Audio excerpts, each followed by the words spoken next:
on her as he sized her up again, then let out a loud bleat. Because Otis was, in fact, an ornery old goat. Stories abounded of people getting cornered by him, and Zane had once come home with the entire sleeve ripped off his shirt, which the goat had been rumored to have eaten. "Stay back!"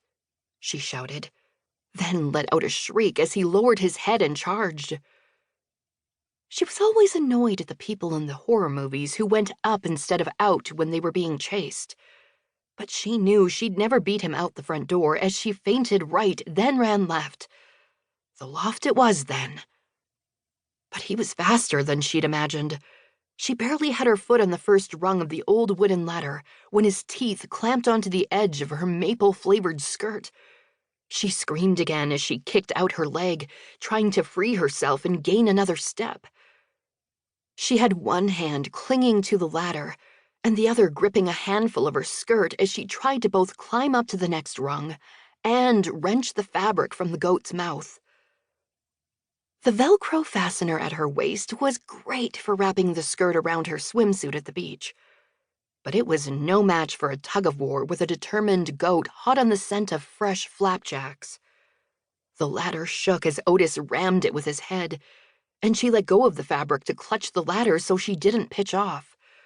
If he got her on the ground, who knew what he could do with those snapping teeth, big horns, and sharp hooves? She shuddered at the thought. "Get away!" she yelled again, trying to kick at him. A ripping sound rang out in the empty barn as the Velcro released, and her skirt tore away from her body. "You've got to be kidding me!"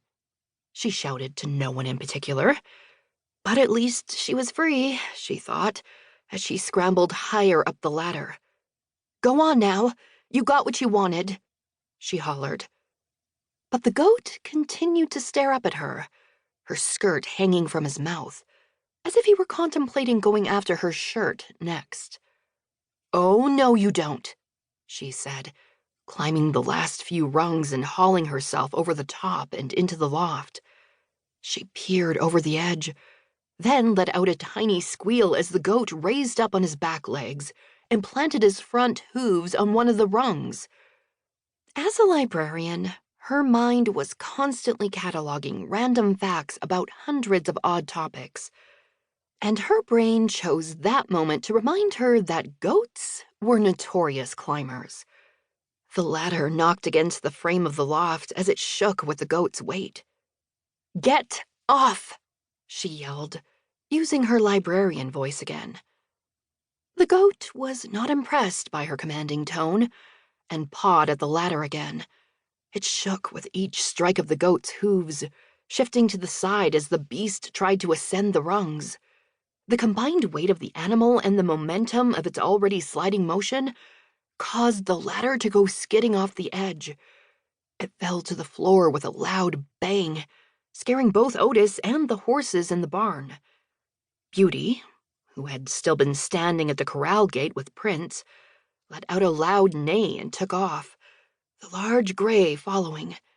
Not that they were going to be of any help anyway. Otis narrowed his eyes as he stared up at her, then took off out the barn door, dragging her skirt behind him. She let out a final cry of aggravation as she watched her cell phone drop from the pocket and bounce onto the barn floor. She leaned back against one of the scratchy bales of hay behind her. Well, wasn't this just a fine kettle of fish? What the heck was she supposed to do now? She couldn't call for help, and now she couldn't even read a book on her Kindle app while she waited for Bryn or Zane to eventually come home. She heard a shuffling of feet and leaned over the edge of the loft as she hollered down into the barn. "Help! I'm stuck up here. Hello?"